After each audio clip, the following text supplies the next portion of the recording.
ओम नमः शिवाय। सच्चे दरबार की जय। जय माता की। पुष्करना समाज युवा मंच में आप सभी का हार्दिक स्वागत है।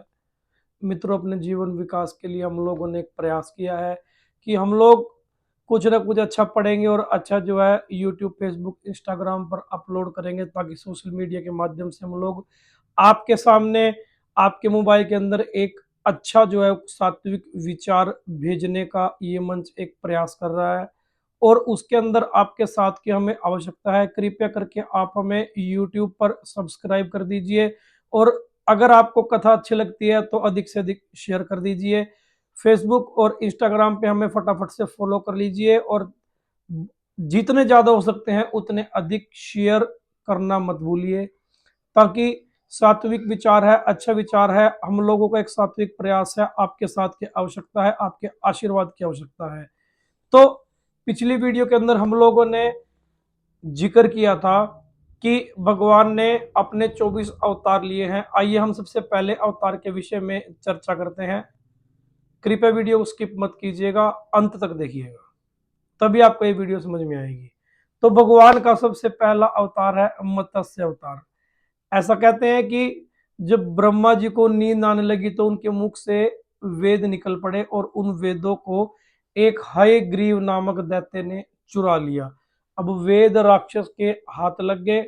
ये बात श्री हरि विष्णु को अच्छी नहीं लगी, और उन्होंने उन वेदों को जो है वो राक्षस से छुड़ाने का निर्णय किया।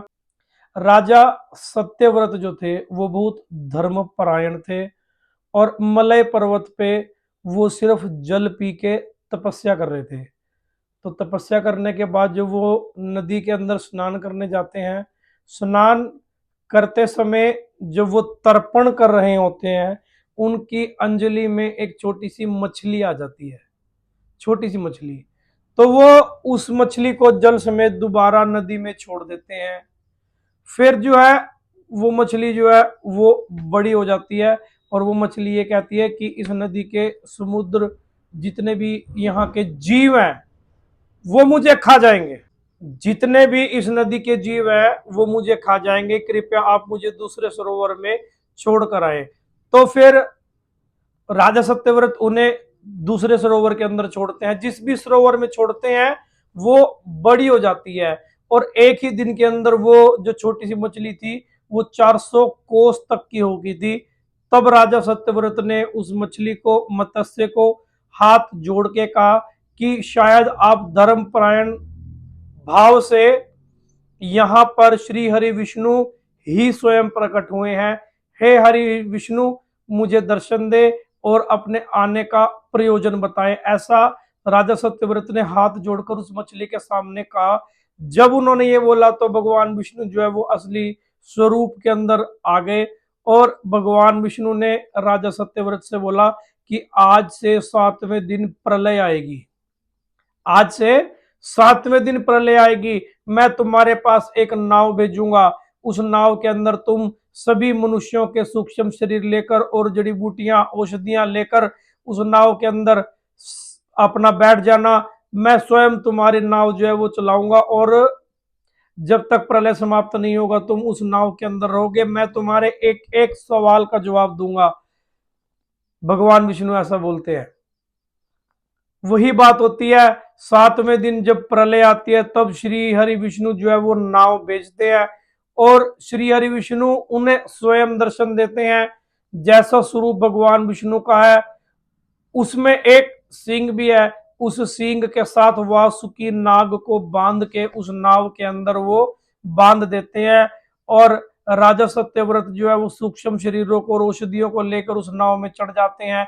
तब राजा सत्यव्रत को भगवान विष्णु बहुत सारा उपदेश देते हैं, तत्व ज्ञान देते हैं, बहुत सारा जो है वो उन्हें उनके सवालों के जवाब देते हैं, जिसका मत्स्य पुराण के अंदर जिक्र है, और बहुत अच्छा जिक्र है।